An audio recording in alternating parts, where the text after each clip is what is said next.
अभी ये हमारी गाड़ी की हालत है, इसको धुलवाएंगे पहले हम और उसके बाद में पेंट करेंगे।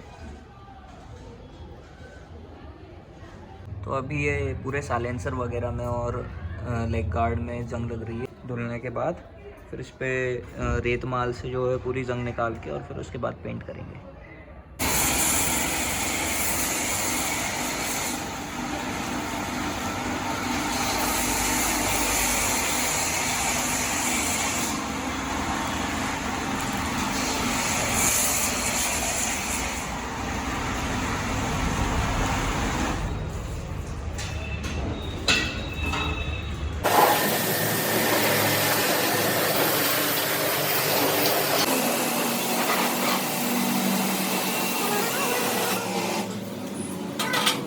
यहाँ पे अभी पूरा रस्ट वगैरह निकालने का काम चल रहा है। पूरा साइलेंसर पे रस्ट आई हुई है। रेतमाल पेपर किसी भी हार्डवेयर वगैरह की शॉप पे मिल जाएगा। 10-20 रुपए में छोटे-छोटे टुकड़े आ जाते हैं। तो पेंट करने से पहले रस्ट को निकाल लेना चाहिए, क्योंकि पूरा जो आपकी गाड़ी का साइलेंसर वगैरह जिस भी पार्ट पे रस्ट लगे उसको खोखला कर देता है धीरे से। तो धीरे पूरी पतला लोहा होकर पपड़ी बन के निकल जाता है। पहले रस्ट से ऐसे पूरी निकालना है।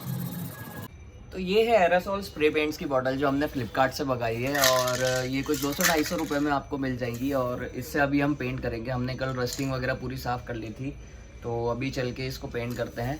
कुछ ऐसी बॉटल्स आएंगी, ये 450 ml का एक बॉटल में स्प्रे पेंट रहता है। कल हमने पूरी जो शाइन है उसका साइलेंसर को पहले सबसे पहले सैंड पेपर से घिसा था, तो उसके बाद आपको दिखा देता हूँ कि वो कैसा हो गया। कल पूरा साइलेंसर को सैंड पेपर से घिसा था, और सैंड पेपर से घिसने के बाद जो पूरी डस्ट निकल गई थी और ये पूरा सिल्वर कलर इस पर वापस बाहर आ गया था। इसके बाद हम पेंट कर सकते हैं एरासोल की स्प्रे पेंट बॉटल्स के साथ। इसका कुछ यहाँ करीब से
तो आज गाड़ी को पेंट करे हुए 15 दिन पूरे हो गए हैं और अभी भी गाड़ी का पेंट बहुत बढ़िया है। आके आपको पूरा दिखा देता हूँ। साइलेंसर वाले एरिया में थोड़ी सी प्रॉब्लम आई थी क्योंकि जो साइलेंसर वाला एरिया था वो थोड़ा गर्म हुआ और उसके बाद वो जब पेंट लिक्विड में कन्वर्ट हुआ थोड़ा थोड़ा गर्म होके और उसमें सारी जो धूल और डस्ट वगैरह थी मतलब सब कुछ चिपक गया, तो उसे निकालने में थोड़ा प्रॉब्लम आ रहा है और उसके अलावा तो बाकी पूरा पेंट बढ़िया है।